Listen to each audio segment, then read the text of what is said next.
It's always a concern when I get to the shop when there's water on the ground outside. So the one or two things, a leaking aquarium or I've left the air conditioning on. Thankfully today it was the latter.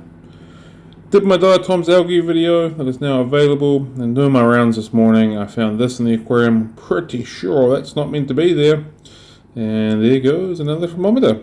It was time to patch up this multi-tank, box tank, divided tank, dodgy tank, whatever you want to call it. And it was about this moment that I realised I hadn't brought my clamps into work today, so fingers crossed I put enough gloop on there to keep it stuck. It was also about this moment that I realised that I'd run out of silicone. Classic cam, half job, not being prepared, good times. So I put as much silicone as I possibly could around the edges. Fingers crossed it holds. I'll let you know tomorrow. Update on the cyanobacteria. It's not getting worse, it's not getting better, it's just being cyno-y. It hasn't extended any more than what it had yesterday. However, we do now have cyanobacteria on the roots of the Pothos.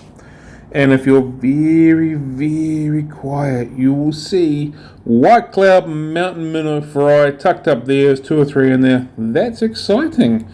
Never really expected that to happen, but it's kind of cool that it has. Next was doing the rounds of the fish that are moving into the shop, so I marked all the tanks off with an X. We've moved some cardinal tetras, some pygmy cories. Stay with me, there's a little story about them later on.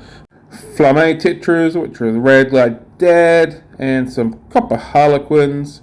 Then, as I was doing my rounds checking the autosynclus, I seen that there was some fry up there as well. I'm assuming they're the rainbow fry, because I'm pretty sure we put some rainbow fry egg nets in there. Egg nets, right, the word, egg mops. And then we got to the point with the circles, the ones that I don't want to move yet because we're going to be used for breeding from. Got these marble mollies here, the leertails, the Dalmatian mollies, which look like marble mollies. Pretty sure I want to keep them as well for breeding purposes. I don't know what I want to do with this Hong Sloy yet. Part of me wants to keep a male and a female, the other part of me wants to push them through the shop and sell them, and I don't know what this old mate was doing there. Now we get to the extra story about the pygmy corridors. As I was harvesting them, I found eggs. So the pygmies in quarantine had always spawned, so I left them in there. Hopefully they hatch in a day or two, and we get some pygmy fry.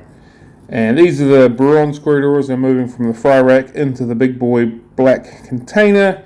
And we did some water changes on all the breeders that we haven't done anything with for a little while. There's tetras, barbs, minnows, all sorts in there. And then our Shellies, which are also sitting on fry.